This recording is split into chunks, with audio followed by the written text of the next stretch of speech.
Seigneur, que ta grâce, seule ta grâce. Nous voulons instaurer un état de droit. Et dans un état de droit, il y a une justice indépendante. Ce n'est pas à l'individu Félix Tshisekedi de commencer à faire justice.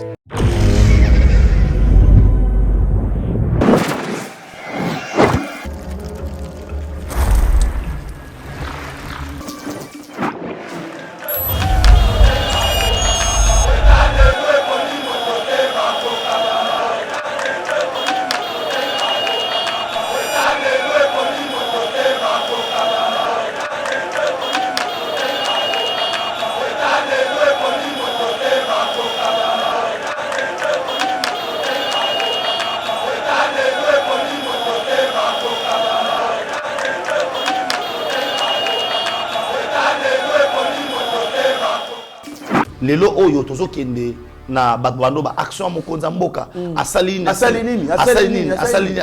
nini et soki lelo jila lingeti na pesa exemple moko aw na kende na jekami na kuti dossier musuka ya bu ti lelo ba administration nini bo bato bazoka ba jekami DG bazali na 6 mois impayé oyo kosala contrôle na jekami okuti ke bande kwana ba yibate contrôle na bango ezaki toko opesi bango bafuta makande mbongo ebele ba rapport pe ya mbongo bakotisa na trésor public mobeko lobi ke faut bazwa 3% ya chiffre d'affaires yo étant que IGF oko bloquer le bongo poani d'abord nazo banda na ko féliciter honorable Ogi Kalonji. Pourquoi?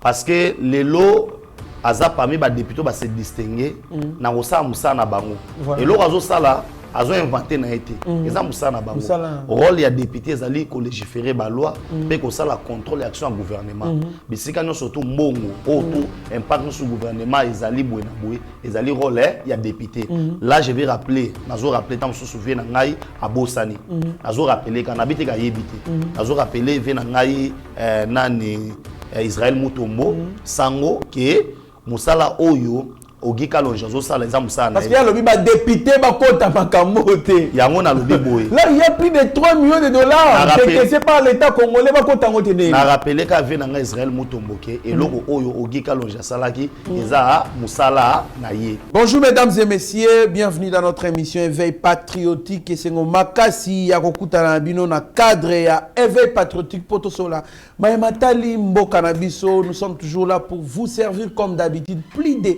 129 000 abonnés oyo bazara fidèle na Yeba TV tolobela bongo FRDC oyo ba yeba ki bongo na ko attaquer ba rebelle na biso jusqu'à tel point ya ko kende ko bois kava ba missile comme et endommager 2 villages ya Rwanda. Nous allons aussi parler du Conseil de sécurité de l'ONU qui condamne les attaques du M23 et appelle tous les groupes armés à participer au processus de Nairobi. Déclaration météorologique sous dossier électrification. Il y a Kanluka Tomonaki semaine passée, député national Ogi Kalonji Kokita Bongo na Kanluka ko découvrir ba câble ba matériel ébélé où il fallait qu'il va électrifier au moins 30 ménages. Il y a Kanluka malheureusement c'était bloqué. Il y a des questions, qui bloque ces projets? Est-ce la SNEL ou soit c'est l'IGF? Il y a des détails surtout dans la émission, image à l'appui d'ailleurs. Ton le rappel Lisusu Mayematali Forum de Lubumbashi, c'est une alliance contre Félix Tshisekedi, affirme le secrétaire général du parti présidentiel Augustin Kabouya. Martin Fayoulou qui s'est dit, Ponaye, il s'attendait le 10 janvier 2019, va publier Kombonaye ou soit Emmanuel Chadar comme président, mais ils étaient estomaqués par la publication du nom de Félix Tshisekedi comme président de la République. Peter Kazadi qui conclut aussi en disant le chef de l'État ne peut pas défendre le bilan. Il y a FCC cacheté puisque il n'avait que 35%, il y a contrôle, il y a Mboka, ou ça il y a contrôle, il y a politique, et cependant Kabila détenait 65%. Dans mon Mboka, Benjamin Mwanasuka pièce contre pièce l'actualité n'était rokota namozindo ya maïno sur notre taille sabino po toeba conserver bino mwana mboka Benjamin Mwanasuka mbote ndeko trésor kandolo mbote na balandi nyonso to ya Yeba TV o to pesi bango mbote tokutane susu simanzanga lelo po tomeka osolola mai politique. Merci beaucoup Fabile, anniversaire à mon vieux Guilhem Pinda na Afrique du Sud, précisément à Cape Town. En tout cas, longue vie à vous. Soyez prospères à tous égards. Na bossa na réalisation qu'on a Steve Konde H de les petits génies Yemoko en place. Tomoni Pel Isusu secondé par Mike Chiswakana na Shagio du Meshak, mon confrère Mitterrand Naya qui est déjà présent dans ce studio. Tobo Sente maître Papi na mon frère et ami Sarko Lubo. Mwana mboka Benjamin Mwanasuka tango yoka ki ba FRDC na biso ba attaquer ba rebelle jusqu'à tel point ba boa ki ba missile ke ko endommager bandaku na village moko na Rwanda oyoka ki ndenge nini par rapport ya oyo yokaka que nous sommes assiégés par les Rwandais, nous sommes agressés biso tozali vraiment na dissuasion te face à Rwanda. Pourquoi? Puisque Rwanda a infiltré l'armée na biso. Pour certains, le Congo est sous l'occupation rwandaise et consomme. Tant que ba Rwandais kolela été bazali endommagé na missile congolais oyoka kindeni. Bon, ndeko transfert kandolo faut que ça batona nuke mboka na biso azoki lokola papier. Voilà. Bazoki on lokola ba sakanela kotala munene na Rwanda na kotala munene na RDC. RDC wana kolela liboso ya Rwanda te. Mais vu moko lobi ba régime ote koleka ba infiltrer ki biso armée congolaise comme qui faible devant ba Rwandais et aujourd'hui RDC azali kozonga muke na makasi na ye. Yango longoni na ba FARDC na biso tokoloba ke babanda kolanda nde ba rebelle na kolanda ba rebelle wana ebeti to wana système ya ezui. Je pense qu'il faut payer moko et ça la rappelle bien.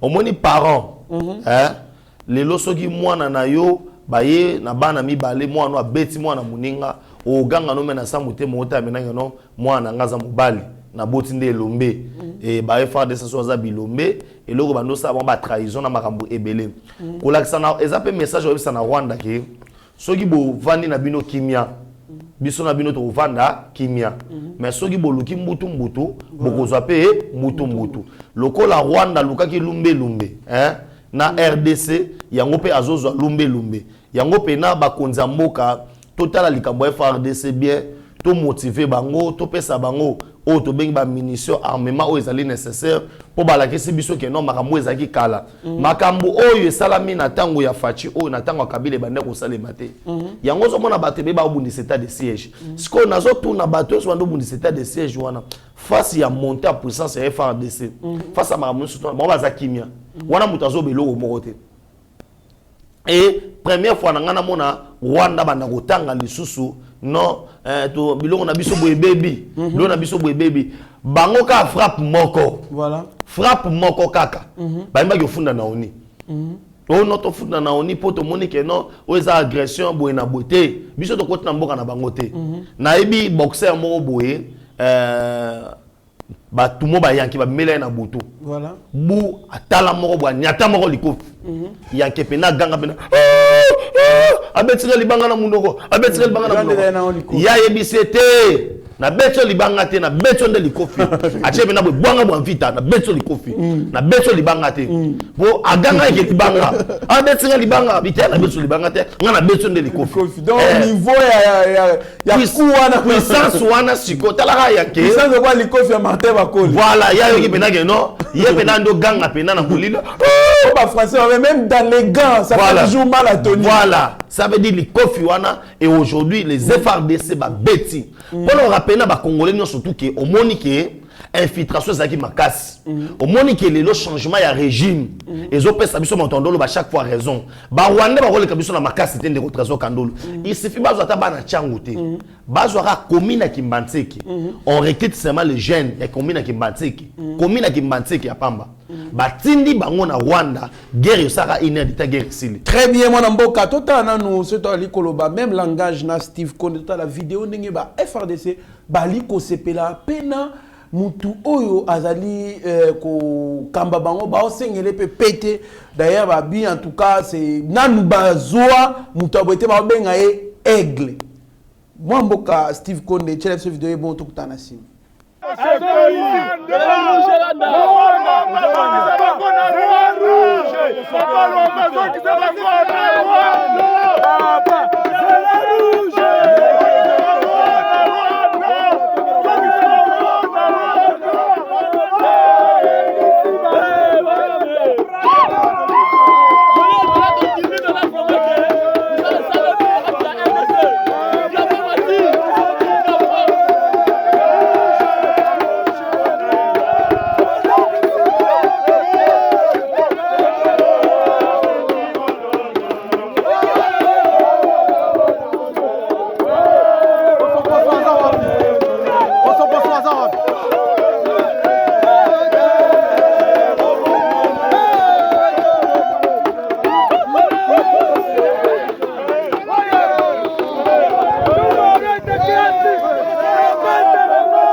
Mabela bakoko ekotika na bakoko mokonzi na biso aigle tokosenga régiment na yo depuis na bandako bunda na kutai na mokonzi oyo ya kocha bakoti bazokocha bitumba koleka bakoti tu na sengi na nzambe asunga yo nzela tu okokende rouge wane tonda régiment na yo epema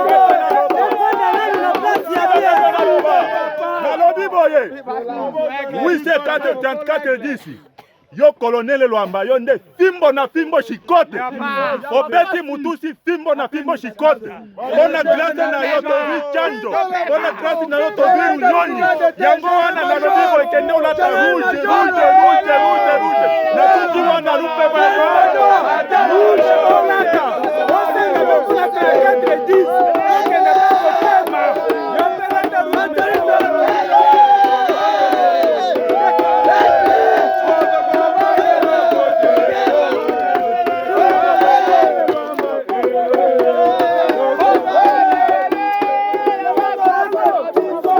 Moi mboka beje mwana suka vidéo wana ezali bongo na est kuna bazali toujours ko conquérir ba territoire na biso ezaka récupéré par ba rebelle réaction na yo pour ceux qui pensent que armée na biso et ali ko ça et l'autre côté état de siège ali ko ça et l'autre côté cependant tolanda ki biso surtout on a ni gouverneur militaire Luboya Lobi Koloba était état de siège ezali échec c'est la malhonnêteté. Donc ali ko senga kutu bato ba ali ko critiquer dans les sièges bazana poser soutien ba accompagner bango mwana mboka ndeko Trésor Kandolo je pense que le chef de l'état était clair la tribune des Nations Unies alors baki boy tant que paix ozonga na ST état de siège paix aussi la raté ça veut dire ils ont moyen oyo ils ont ko aider biso na ko retrouver paix ko retrouver sourire les loba soldats congolais ba komi ko lela mais liboso ba soda congolais banzaki ba baneko ba komi ko sepela mais liboso ba soda congolais baneko lela il faut expliquer na batu ke batu ba koma e koma ki comment ba vidéo moto facha so pouvoir ya kala ba notre na biso omona kaka Trésor Kandolo miko hapa ko est anga autant de vidéos bon mais en vidéo na tango Kabila yo mona vidéo ya resus et puis ya baboka misusu bazo ndakaka anga Trésor Kandolo vidéo ya guerre ali suba Benjamin Manasuka na sasu batinda biso ngo voilà angari hapa lukuta lelo oyo changement ezali yango zo mona face à adversaire na biso net na ba est de la république wana yebisanga fachi akobunda na yo sa campagne ni Fachi pena lumwe na eka awa ayo sa campagne na est akosa la campagne té parce que batu wana nyo surtout la paix retrouvée et ça déjà électorat ya Fachi Très bien, Mwanamboka, Benjamin Mwanasuka, nous encourageons nos FRDC à continuer avec cette lancée, puisque Bisso, nous sommes de ceux qui pensent que Mboka na Bisso Oyo, Ekoutika toujours unis et personne ne peut venir pour diviser notre pays. Nous faisons confiance à nos militaires. RDC, les conseils de sécurité de l'ONU condamnent les attaques du M23 et appellent tous les groupes armés à participer au processus de Nairobi. Mon amboka tia et moi à placer là-dessus. Te ba monisco qui comme oyebi ke mokolo ya dimanche na butu.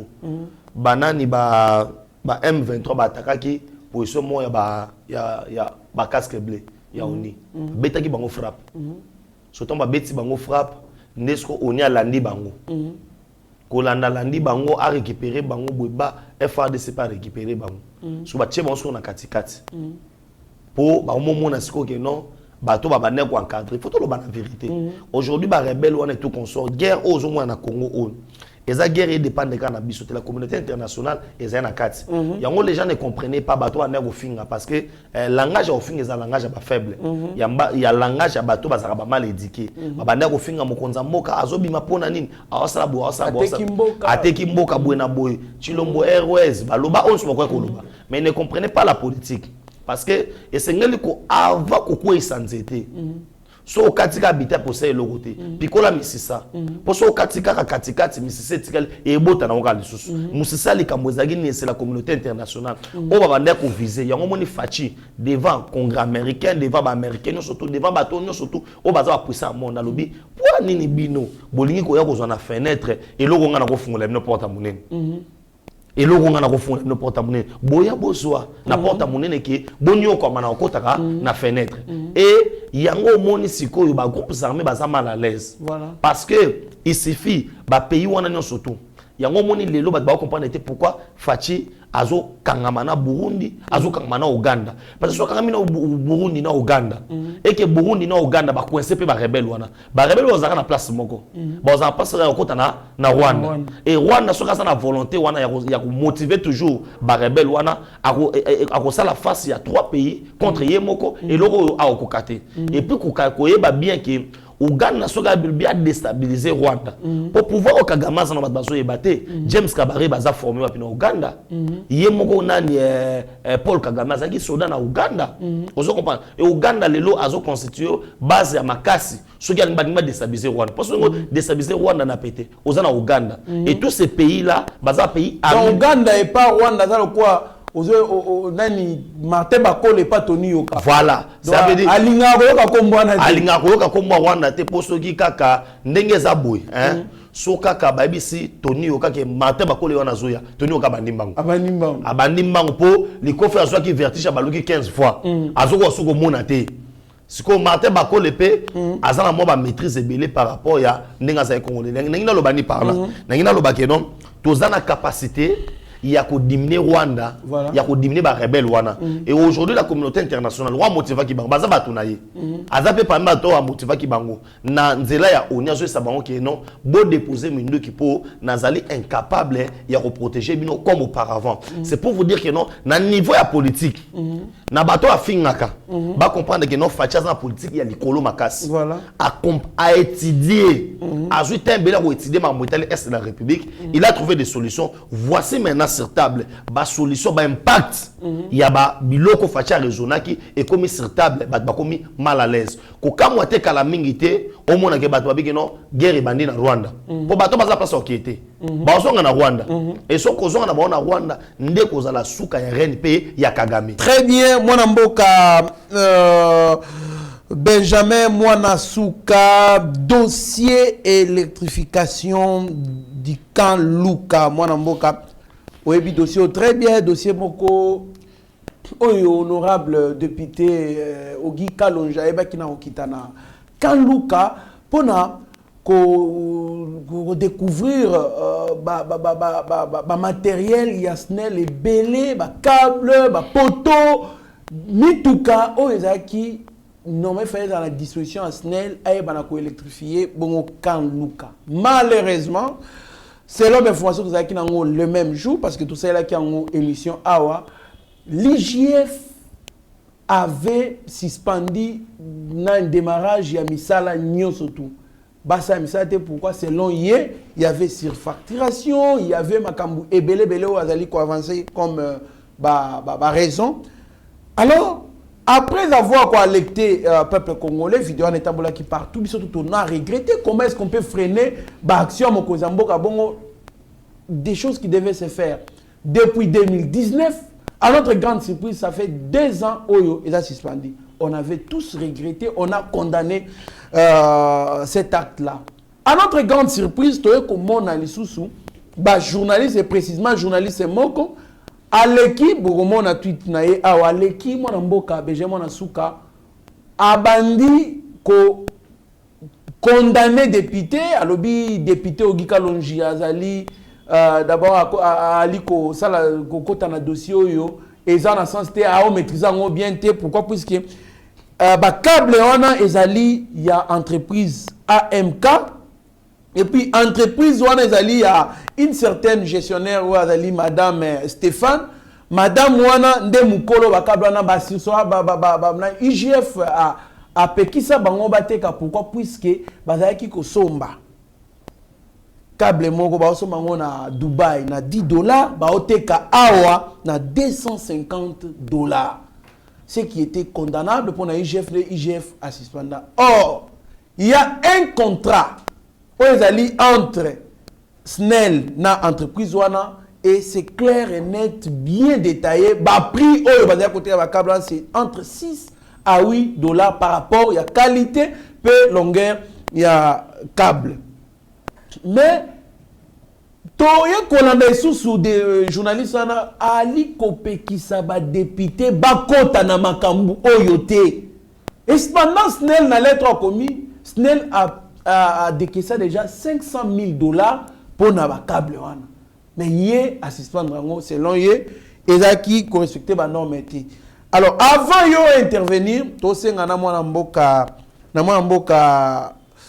Steve Konde a la biso vidéo wana d'abord il y a descente il y a honorable député Ogika Longi a la biso lettre IGF ta moni vidéo parce que vidéo est kotaki les 17 nde et panzani les 18 IGF pour na kotanga komba mutute on cite l'institution IGF a commis mukanda ba signé na o ya liko kamango chef de bureau inspecteur chef de bureau Gilles Alingé a signé Mukanda pour autoriser SNEL à saler l'ango. Ce qui SNEL, avec qui n'a pas aussi l'ango, ce qui va se mais pourquoi a autorisé à saler l'ango après 2 ans?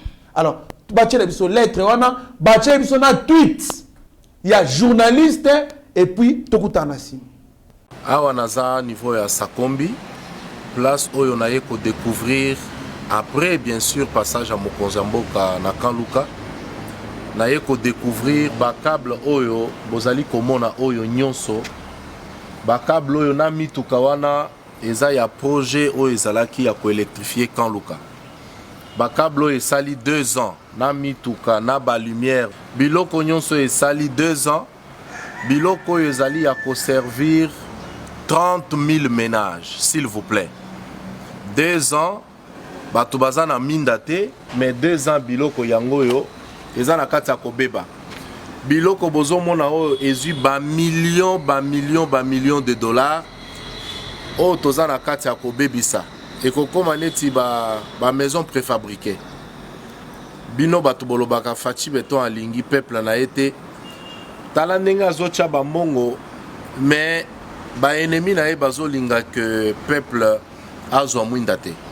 Je pense que ezali dossier tofongoli tokomeka kolandela yango pour que bao bazali impliqué bazala sanctionné parce qu'il faudrait koyeba que on ne peut jamais laisser peuple là souffrir pour quelques têtes seulement.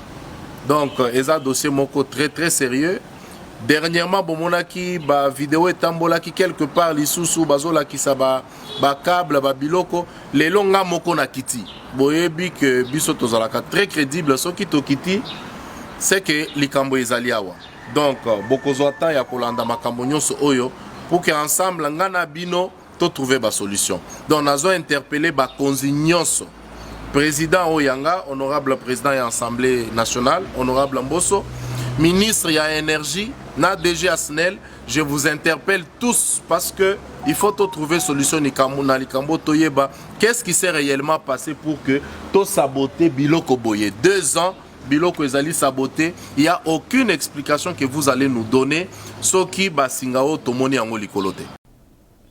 Moi mboka Benjamin Mwanasuka wana ezali vidéo oyo Ogi Kalonji, c'est parmi des députés sérieux. Wana qu'on se le dise, on flatte personne, c'est parmi des députés sérieux. Boyebi dossier, qui ministre de l'économie, on a mis l'argent pour les corrompre, tous en avons sous, mais boyaki parce que qu'il était incompétent. C'est parmi des députés crédibles. Mais à notre grande surprise, lobby est or il y a des preuves à l'appui. Il était sincère. Et puis, à Sali Moussala, réaction.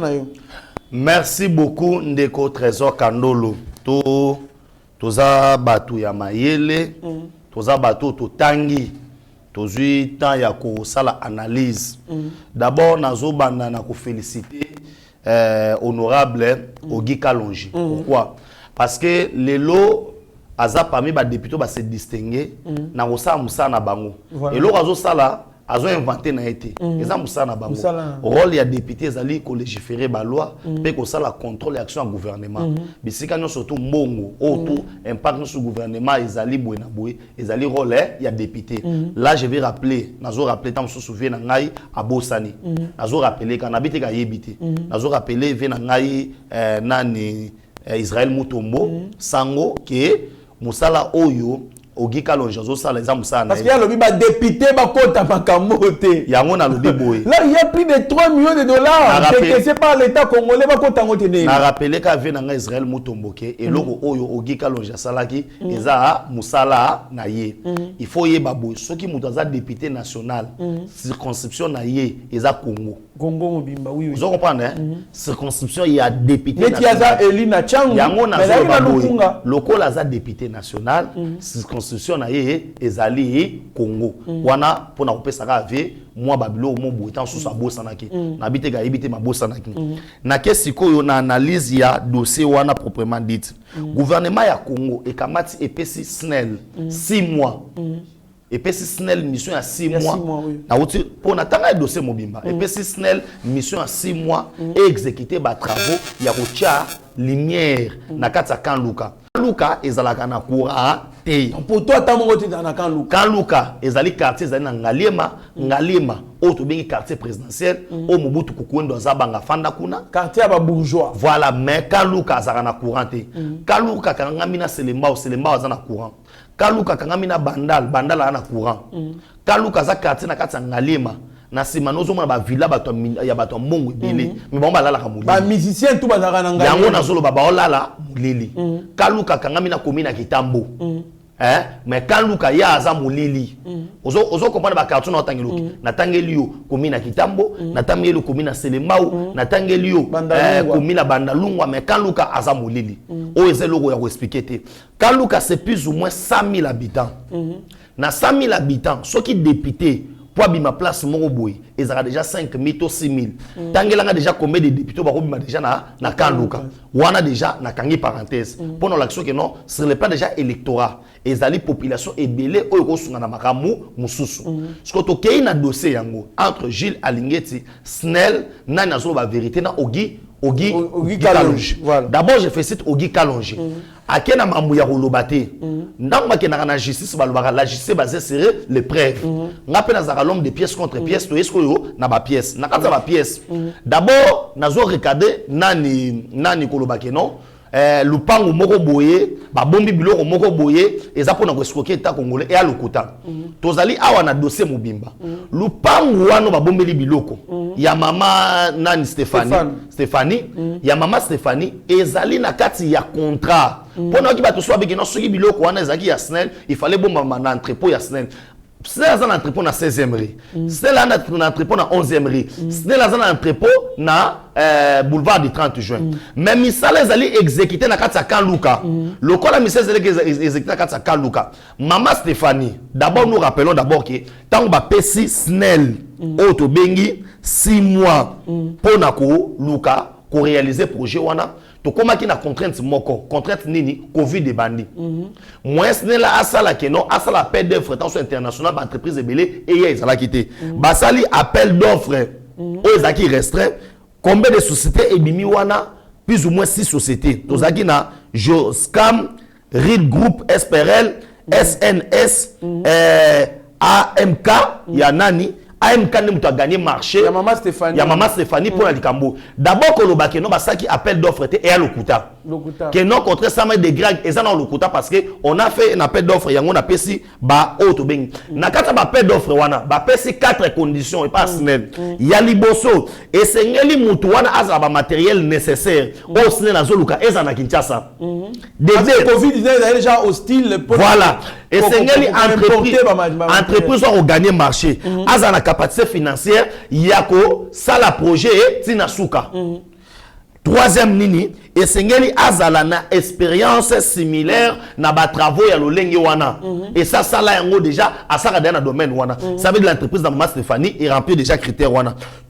Quatrième nini point il fallait azala na ressources humaines aux ali capable ya ça ba bloko noso l'entreprise remplit déjà les critères du point de vue déjà critères et marché à gré ça a quitté déjà critères wana déjà ça va na kata ba critères wana ça va maintenant la SNEL comme étant entreprise abimi sous mbongo na 500 000 contrairement na makambo oyo Israël mutombo alobi na kati ya vidéo na ye que asali vidéo na ye abike non makambo wana eza ya maman na eza ya SNEL te eza SNEL te boy na boy donc déjà c'est faux entrepôt wana lo akosi place wana akosi ya maman wana et servir na SNEL na entrepôt parce que on pouvait pas kozwa biloko ba osa na Kanluka ba ke na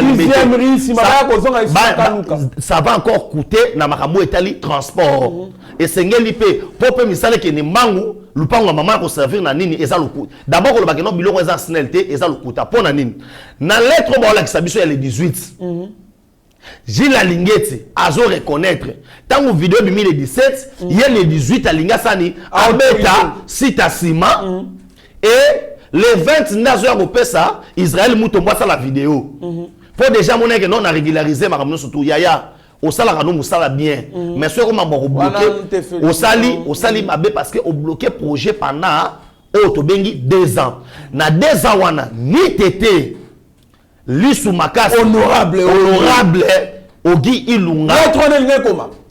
Makambo yoto ngato yeba yango Ogi Kalonji pardon. Ogi Kalonji. Ce que ça qui honorable Ogi Kalonji maintenant tu ba makambo oyo makambo ote la population paye ya Kanluka balinga ba continuer kofana na molili makambo oyo pe balinga ki ba finga mokonza mboka ki asali bango eloko te sikoyo IGF tango à reconnaître et comme problème parce qu'on reconnaître et loko monique ezambi linga et loko monique non ba surfacturer on autorise en sondé on m'a bloqué on na souka tant moi monique vidéo comme pas chef. Pour quel intérêt maintenant vidéo comme pas chef de l'état chef de l'état visiter Kanluka tant on a loki na Israël mutombo no garçon wana o loki honorable Ogi Kalonji azande kwa maman ya maman de kwa maman se fa ya ko tambola na ya na vidéo wana ozo et ça na ngona problème te quelque chose ça de quoi et je pense que c'est sans faire des enquêtes parce qu'il y a qui peut na mboka te tanga sali vidéo na ya maintenant vous comprenez que Gilles Alingeti azo sala musala to encourager pour musala ça qui est comme ça la bien mais le lot c'est quoi to ko découvrir ba faille ce qui musala comme ko sale maké pour marcher loko boy et les cas il faut un pourcentage ou on est comme un problème vraiment parce que awa siko qu'est-ce qu'Alingeti devait faire on l'a autorisé na souka awa il fallait tika ba travaux et salement ala ngela tasco sur évaluer tout le kato yeba d'abord Israël mutombo tanga so bakena mama wana ache câble ya courant na cher eza lokuta prix ya 6 à 8 dollars eza na kati ya contrat na SNEL na kati ya contrat na on comprend soko ozaki na documentation te un journaliste fois sani et sengeli d'abord ayoka il fallait tant baïbi c'est que tant mususu pour version de fait ya pesiwana to yebi ndenge ba aza proche ya IGF ya en particulier Gilles Lingeti c'est Gilles Lingeti ne mtabi c'est apese belema wana mais normalement ça devait faire Israël Mutombo il devait aussi kokoma pembeni ya Snell na kokoma et pas honorable Kalonji on l'a retraité honorable que Aibi Moussa na été on l'a retraité à côté na dossier wana te personnellement Israël Mutombo il fallait akutana na ba parti wana nyo surtout parce que aujourd'hui mutumonta ça contre IGF mutumonta ça contre Gilles Lingeti mais mutozane na posa ko bimisa nani azali responsable il y a freinage il y a misala na Kanluka et mon ani clairement que c'était l'IGF qui bloquait et ceux qui il doit accepter il doit si c'est pas ceux qui honorable Ogi Kalonji hein andi a salaki auto bengili sous makasité il y a ko fouiller na dossier wana mais dossier za rolala lelo na sepelaka na Gilles Lingeti au moins tant alobaki ba erreur na ya lobaki ono boena États-Unis na mona songela vidéo alobaki non so boka ki on mabebo limbisanga de la même manière pe na dossier oyo ndima ke l'IGF est retardé ba congolais ba retenir boy na dossier oyo na bité que Gilles Lingeti azama beso pe peut-être na Kidiba au bosana ki dossier na Kidiba te non na Kidiba là bozo soustraire et ça na Kidiba te il a fait ça il a fait cette histoire en âme et conscience ayebi makambo asalaki na dossier oyo Gilles Lingeti ofutaki tu ne pouvais pas bloquer ce dossier parce que na ko bloquer dossier oyo au pénaliser plus de 100 000 personnes et puis c'est en défaveur na mokonzambo vous comprenez o pesa musala na yote to rete to ça bato boye ko sala contrôle au IGF mapé sur eza musala ya ko bloquer ba dossier té l'IGF n'est pas là pour bloquer ba dossier sozo bloquer ba dossier comme violation ya mibeko voilà les droits o ya mboka na biso ezo pesa na Gilles a bloqué ils ont fait changer la lignette à ça la contrôle on la paie sa rapport voilà paie sa rapport na qui des droits et ça rôle notaire bloqué ba dossier pena zolo bana yo que dossier a boy et c'est répété le sous terre que to ka que non j'ai la lignette au continent ba dossier mo boy il y a ko bloquer ba action chef de l'état ça c'est bloquer les actions du chef de l'état pourquoi parce que mokonza mboka za mutu oyo abanda campagne na Kanluka il a promis à la population quand vous projet ça les matériaux non fingané bon finga Gilles Lingeti les gens voient maman nani net vient na biso la baka fo na fo wana so ka zo dossier aboy Claude Machal alors baka Kanluka fo na fo oh fo na fo zo la ça biso fosco biso to zawa to zanga ba argument des fois ya ko défendre ko zamboka et cependant et l'homme ko ka pe ko pesa biso ba argument des fois ba tuna biso to bunda na bango mais yo fina et puis ça coûte on ne peut pas encourager ça on ne peut pas encourager ça ça vraiment nous dénonçons et que ça ne puisse plus se répéter et ce qui t'oblige que to l'année là bah dossier à boy ça combien na Congo le Congo est vaste hein? Le Congo est vaste et nous ne sommes pas là pour nous flatter bateau non s'il y a des gens qui vous flattent même nous c'est l'intérêt général du peuple congolais ou rien ce qui te monique aux alliés ko sala misala aux alliés au sa makambo ils ont freiné intérêt à ba congolais surtout là nous condamnons avec notre dernière énergie parce que l'action de l'État vise l'intérêt général de tout Congolais oui moi namboka vraiment ngana ba sasso les mamususu ya olobake babiloko aboye ezaki to côté pour moi babiloko aboye lelo oyo tozo kende na bando ba action mokonza mboka asali nini et soki lelo Gilles Lingeti na pesa exemple moko awa na kende na Jekami na kuti dossier musuka ya boy ti lelo ba administration nini boy bato zoka ba Jekami DG d'administration basali na 6 mois impayé oya ko sala contrôle na Jekami okuti ke bande kwana ba yibate contrôle na bango ezaki toko opesi bango bafuta makande mbongo ebele ba rapport pe mbongo bakotisa na trésor public mobeko lobi ke faut bazwa 3% ya chiffre d'affaires yo état que IGF oko bloquer le bongo poani c'est mais bazwa mbongo ebele IGF osa likolo ya mibeko te net dossier à Jekamine oyo na continuer ko belela yango oko bloquer salaire ya DG ya Jekamine ya banani ya Jekamine pona nini ki bazozwa mbongo ebele ko landisama mobeko nde lobi et mobeko lobi esengeli Jekamine azwa 3% ya chiffre d'affaires neti bango voilà bakoma pe kozwa kofutama par rapport ya ndenge recette ekota na caisse ya l'État bango bakoti nani exemple na DGI n'est que 1 milliard 800 millions boy. Mais eux aussi ils ont bénéficié. Voilà. Mais n'est mon pena baninga. Voilà. En tout cas, nous saluons les efforts de l'IGF. L'IGF a beaucoup aidé ces régimes. Aujourd'hui, on parle vraiment de la prouesse économique. Il y a des bonnes performances économiques dans ces pays grâce aux actions de l'IGF. Mais, place la faille Zali, tu peux dénoncer en haut. Et tu as dénoncé la faille pour Aluka a changé. Oui, il a changé. Et puis tu as décourager le système où il y a au Salimabé pour les médias, pour la population, il y a l'hôpital. Et puis qu'on financer tout, ça. Kopesa argument contraire il y a vérité parce que la vérité a éclaté. C'est extrêmement grave. La vérité a éclaté en pleine journée. Tout le monde ba après venir sur les alliés. Longonia na SNEL, longonia na honorable Ogi Kalonji. Oyo grâce na ye to commune na kosenga na Israël Mutombo avant ko bimaka na média koloba vérifier na no dossier wana so ezani. Na ba source. Merci beaucoup mwana mboka beje mwana suka to komo chité. L'émission Nabiso RDC Forum à Lubumbashi, c'est une alliance contre Félix Tshisekedi, affirme le secrétaire général du parti présidentiel Augustin Kabouya. Mon amboka, réaction à eux? Non, réaction à eux, c'est normal. Il y a Augustin Kabouya. Après la révélation, biso na yo to zagini. Moko aliboso to zagini olobagini. Non, ils ont un forum, c'est pour la paix. Nous tous, on a dit, bon, le roi est pour la paix, pour la réconciliation et tout comme ça. Bon, c'est qui on a encouragé. Mais toi, c'est un forum. Tant que Dieu bandi go bim. Et puis, on a hier sur Fabien Mouton, à Lobaki. Il y a mon lobby.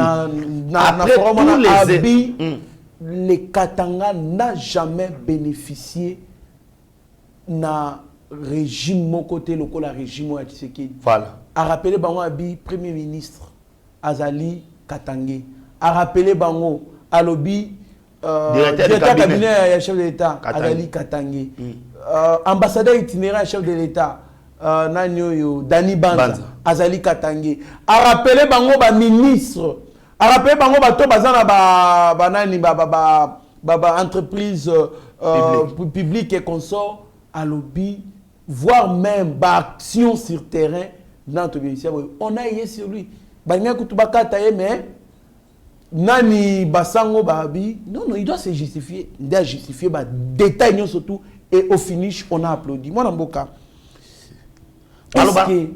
Est-ce que forum wana obali ko senga fédéralisme et s'appliquer le plus vite possible. Au moment que on nous pousse à la balkanisation de ces pays, je peux dire, donc soigneusement, avec toute quiétude. Les trésors, na loba qui on a plateau ba tumususu na loba on peut na zo bandela on peut so a na lobi boy. Ba ndeko na nga ya Katanga ba saisir ka occasion te. Ba zo ki occasion ya kolobela na Kabila. Na Katumbi, ba vérité en face. Hein? Mais ba raté amu. Vraiment. Ezaki occasion, le quoi ba miyela ki bango moko. Ezaki oyebisa bango ba vérité. Que Katumbi to soutenir yo te. Yo zabo. Mais bilo sabai. Yo zabo. Bilo sabai yo kangote. Yango na solo baboy. Sikoyo nazo kende na ba analyse mususu. Kabila aliko singa mbongo na pa Katumbi. Yango na lobi boy. Ti vendredi. Ah. Na biso ke na kati ya forum wana il y a eu beaucoup. Oyo ezali kosla ki sa ba élément ke eza pona kobundisa pouvoir. Mais na koyebisa yo fédéralisme ko réussir te. Ba ko réussir yango te. Muto ko réussir ba biloko wana ezaki Moïse Tshombe. Tshomba ko kango te. Parce que ça na soutien ba Belge et tout consort. O ba ça ba théâtre. O eza ba osala eza ba compte à rendre ya koluka ba senga na ba nyongo. Ya Katumbi afuta nyongo na ye o ya zwa ki boye na boye na mbongo ke ndo teka uranium atikala ka na mbongo boye na boye ba sa ba buzo bana bango. Mais là où maintenant moi nazo na on dit ma sincérité ma ne soit Katanga tezani. Normalement nema moi ça marqué dimanche et engagé Katanga mobimba. Il fallait lundi le Salem. Tu rentres la population bina balabala.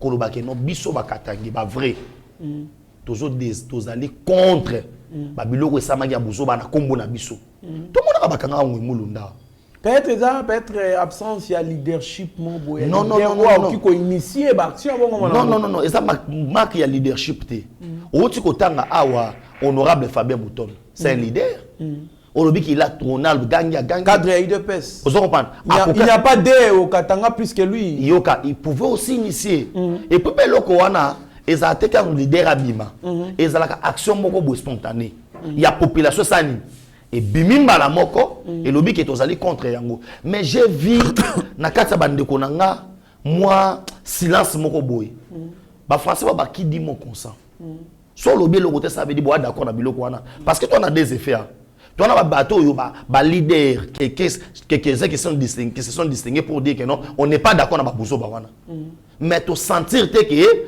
ba action moko boye oyo to ba ko ba te kabula fifi ba saboter yango ba saboter yango eza un impact makasi te ko mona que population lo atelemi parce que aujourd'hui position ya population to ye bango te pour Kabila lobi que jeunesse bazali armée na biso bino ne bo ça en sorte que makambo est l'exécuter on a vu un groupe de gens en train d'acclamer c'est bazar d'accord mais on n'a pas senti na kata na quelque chose qu'on na loba on n'a pas senti na kata population et loko moko boye méfiance moko ya koloba ke non toza comment de contre mais est-ce que moi en boka Benjamin c'est nécessaire quand il faut pas manifester non c'est nécessaire faut manifester parce que ça va maintenant na image à Congo na biso sur le plan même international ozo comprendre sur le plan même bikolo mususu ozo comprendre pondé zaboy ba tu ya bandundu batu ya Bakongo batu ya Este kuna batu ya Kasai batika na botalati sosko yoki lobby o batu mo bope ya Bakongo ba lobby forum pour na nani Banekongo olobani ba kivusi pe kuna te ba kivusi pe la muki batamani ba pe ba non forum pour na biso bapangi pe ba la muki bapangi pe ba la muki cela veut dire la population moi je dis bien selon moi la population devait collaquer dans le monde entier que non, nous sommes pas d'accord avec ces histoires. Très bien, moi Namboka Benjamin Asuka gagnant le temps puisque nous sommes presque à la fin de notre émission. Bilan 2023, Tshisekedi va assurer le bilan de 1 an au pouvoir. 10 janvier 2019 à décembre 2020. Félix Tshisekedi n'avait que 35% de l'effectivité du pouvoir contre 65 détenus par Joseph Kabila, Peter Kazadi. Il ajoute encore réconciliation de Katumbi et Kabila. Peter Kazadi dit Katumbi est un adversaire politique et non un allié pour le président Félix. Réaction normale. Mais je pense que l'honnêteté intellectuelle ce qui bo personnalité à Bomoto et bandeko senga na Katumbi alonga officiellement na kata union sacrée et puis et senga pe na ba cadre union sacrée bato bakambaka union sacrée ba benga na Katumbi parce que muto ozala te ke azana bino azasusu contre bino ozo comprendre et aujourd'hui réconciliation bilan mokonza mboka moi j'estime que aujourd'hui dans les 30 dans les 3 ans tokende ti lelo na moi une année wana kaka o fatia kabwani na FCC ba espoir et salami trésor kan tout à fait ozo comprendre et on dit d'ailleurs balobi 1 milliard point 8 millions oyoba récolté na mois avril hein Kabila de 2001 à 2006 atikala ko mobiliser mbongo wana te pendant 5 ans ou 6 ans parce que budget na biso qui moins de 1 milliard donc 1 milliard va mobiliser dans mois avril et les qui 6 ans il y a Kabila bana na pouvoir il y a 1 mois pamba il a fallu l'arrivée il y a un premier ministre il y a Palou na pouvoir pour la première fois dans l'histoire de ce pays, to aligné budget à 1 milliard.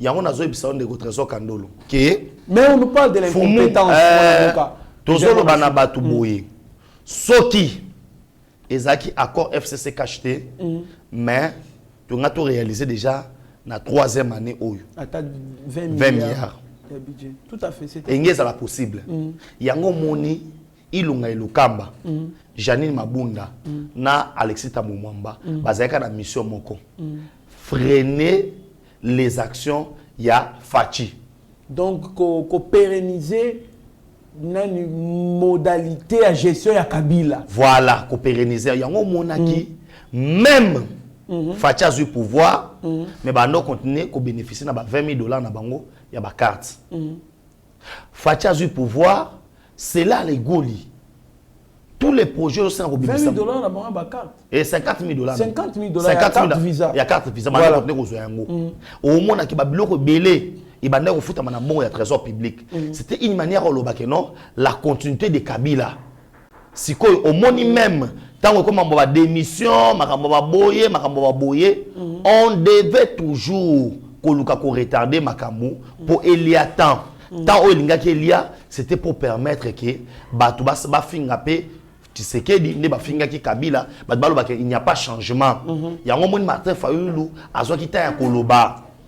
Aujourd'hui, les lots on a pouvoir au nango. Vous allez comprendre que parce que les lots kolobate, le roi Moïse Katumbi, instabilité politique. Na 3 ans il a fait 3 accords. Na 3 ans. Et là on sale maté. Il manque de stratégie, immaturité, manque de connaissance politique était.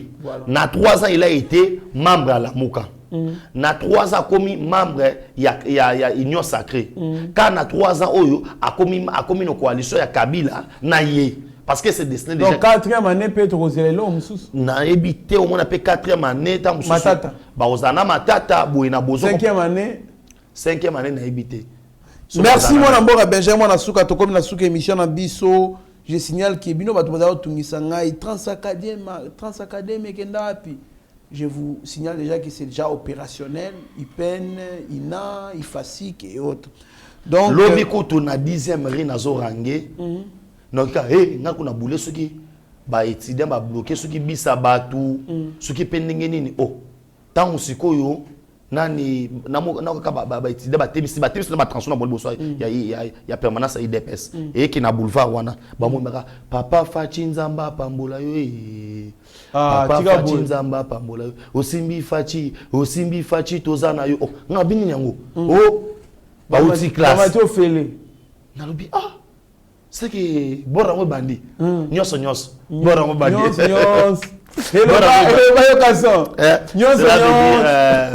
makambo ba betisa bazo vivre ba yebaki okanga na tango so ya mobutu babisa Sotras babisa Boemelelo Transacadémia qui rêve et comme réalité. C'est pour vous dire, il y a en 2023, de votre trésor Kandolo. Tout le monde bateau ça va débat sur bazar. Vraiment. Bazar soutien. Vraiment.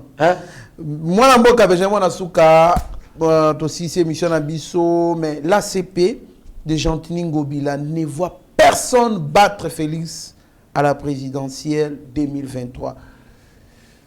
To clôturer émission. Bon, ozo linga ome mangana terrain mo boye oyo ta mususu na ko lobara ACP boy. Ezali bien ko sala président campagne pas Gentilini Ngobila. Mais ezali ko leka malamu ko sala misala oyo ko tikala na ville ya Kinshasa oyo ba ko kanisa ka Fachi tangu nyonso. Polo ozo sala 10 000 francs au pesa. Officiel le 28. Il y a eu déjà 3 bagarres. Bagarres entre ACP et IDPS. Ah bon? Oui, 3 fois. Et les samedis, qui dimanche, on est sanguinaire. Massa se betaki to kabola kiango. Ah bon? Oui. Nakoyebisa na ndeko Gentilini Ngobila. Et l'angeza munene pour évangéliser bateau, baya na kati ya ACP. Ça veut dire, IDPS a pépinière na yote.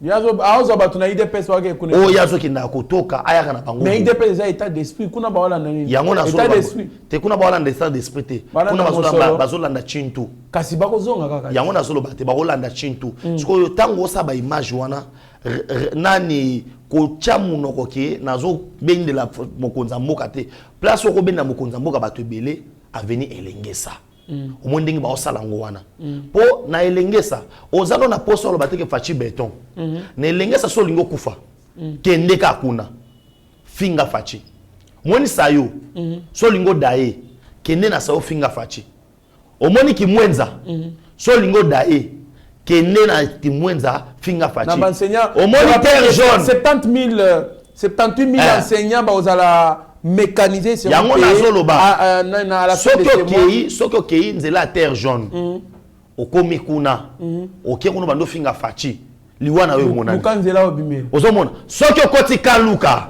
na minute okoti kaluka na misalo ese bandide ya osala banzela ya osabu ya salabu yo kendeka na kaluka loba o fachi libondo kan kokolo kan c'est ça moi je conseillerais na ko conseiller na gouverneur ozali na opportunité au benda des millions et des millions de gens va voter fachi en 2023 mozoko ko saisir yango te cet argent dépensé na osala polo ne longia fachi ko pesa moto polo te aya ne lamba na ye na kaliko soki ACP on est d'accord mais sala action oyo ko sala sorte que to bengi ba voter fachi bongis zandu misale ke ne mangu ni na mona de zandu wana misale ke ne bangu na zandu et okomona ke tous les gens bon nayoki nayoki très bien mon avocat na lo ba vérité pour des pères que nayoki ke bandi ko sala voilà et puis ozo empêcher net biso ba leader d'opinion bozo empêcher to ko tazandu poani ba biso bozo to ko tizandu na sali moi vidéo na monique non moi libule bandi ko timbolama mbala mo ba sepela na ngoti. OK, merci beaucoup mon amboka Benjamin Nasuka, merci à monsieur Franklin Semi na Congo Central, merci na Sami Mavakala Matuba et Mama Petra Mavakala alias Amazon Allemagne, merci na Jacques Pongo na France, merci na Bertoni Landou na France, merci na Zéphine Lomele na Bruxelles, tobo sente Souzine Dongala na Bruxelles P. Donc Bozali Ebele Bolandara Eba TV, Sami MTC na États-Unis, Mama Clara na Canada, Bino Nyonso tout, Gauthier Pinda na France. Donc Bino Sotou Boebake Bozali Yabiso Benjamin Nasuka Tala caméra. Il y a Steve Konde HD na réalisation peut secondé par Mike Chisore bon peut. Merci beaucoup Ndeko Trésor Kandolo, merci na Balanyo surtout à Yeba TV.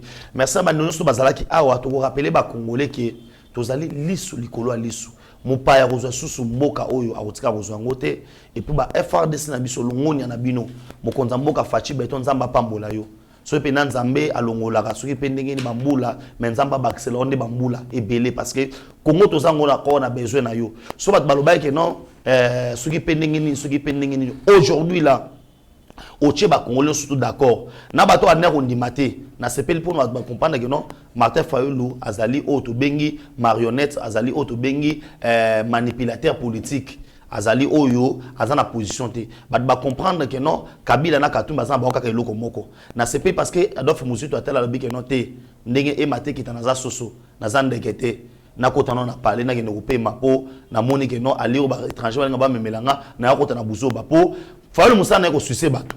Amela na sepeli na matata mponyo o inota matata Fayulu yaki na sakite po musana ezala rocha bongo na poche ko benda balara bato o sala ka benda okindaki sans sac bo so okindaki na sac o ngole lokwa mama Bazayi ba ngole la keno sac na ngeza wapi mbongo na kendaki po keba na mutu wana abanda ko profiter na moto ya muzito le muzito atiki yo omobenga bololé po apesa mbongo abi apesa sumbongo te apesa mbongo ndeni yo sa popularité te pour na 2023 o ela ndini o ndini po village tamina bando yebité ki yako yebité ki mbalo yebité ki kongo po yebité les gens doivent comprendre qu'aujourd'hui que mamnde to kenango tozali dans les bons na pesi merci na batu na rappeler batu que non vous avez besoin de terrain de Tolobaki numéro de téléphone c'est le plus 243 9 70 40 89 57 plus 243 9 70 40 89 57 na pesi merci na ndeko Trésor Kandolo benga sumkona lelo pourquoi pas HD les grands génies hein vraiment ceux qui koloye so zongité mokolo lobito moi na biso kaka pour eza musana biso to yeso ko salamu.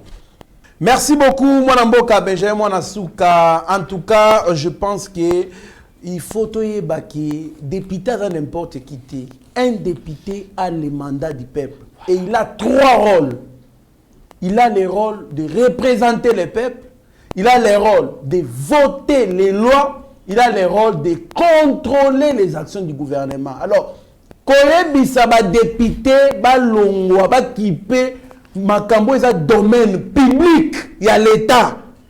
Domaine pe oyo, l'État congolais, abimisi mbongo, en tout cas, je pense que c'est vraiment passé à côté de la plaque. Voilà pourquoi je rappelle que les députés ont ces pleins pouvoirs-là de contrôler, d'aller descendre dans tous les coins et recoins où il y a une action publique, contrôler et puis nous faire rapport. Donc, biloko wana ya batu oyo bayebi politique te bakoya na politique ko pesa mécanisme mabanzo na bango non. En politique on ne vient pas pour s'imaginer, se faire des illusions, on vient avec la science à côté. Donc on se réfère à la science pour donner des propositions qui sont fiables, vérifiables et expérimentables aussi pour Nambo Cannabis. Mais aussi, j'entends Kabila dire ce n'est pas la cérémonie de l'unité des Katangais qui est importante, c'est la cérémonie de l'unité du Katanga. Attention, peuple congolais, to fongola misu. Comment est-ce qu'il peut parler na cérémonie, il y a unité na bango, d'ailleurs c'était à l'ordre du jour, c'est l'unité des Katangais. Pour lui, ça n'a pas été importante plutôt, mais c'est la cérémonie de l'unité du Katanga qui doit être importante. Attention, parce que c'est sous le régime Kabila que Katanga a été démembré. Le lot, avec quel discours, Katanga est habillé, pendant que c'est vous qui avez précipité nani respect à conscience. Donc, on est contre les régionalismes, les clanismes et toutes ces choses-là qui peuvent nous séparer. Tous allés contre Ango et nous demandons à ce que Congo est à la INI. Et tous allés côté les MENA, Moli Mone Yake, pour que Mboka Oyo est à la légitimité de la gérer, il faut qu'il y ait un Katangais qui gère ces pays. Non, il n'y a aucune loi, aucune disposition constitutionnelle qui dit que les Katangais, ou soit les Katanga, doivent diriger en permanence ces pays. Non. Tout Congolais et 4 langues nationales, nous surtout, on a droit à gérer Mboka Oyo, comme on en a vécu avec Kasavubu, avec Mobutu, avec Mouzé, pourquoi pas Félix Tshisekedi et Kabila. Donc, Congo, ils quoi appartenir à Congolais surtout. Nous devons sécuriser notre intégrité territoriale plutôt pour que Moutou Ayate, Kokabola Congo et surtout que Batango pe Paya. On ne peut pas accepter cela. Restez branchés sur notre chaîne. Vous ne serez en aucun cas déçus. Mieux vaut être maître de son silence que plutôt esclave de ses propres mots. Merci. Seigneur, que ta grâce, seule ta grâce. Nous voulons instaurer un état de droit. Et dans un état de droit, il y a une justice indépendante. Ce n'est pas à l'individu Félix Tshisekedi de commencer à faire justice.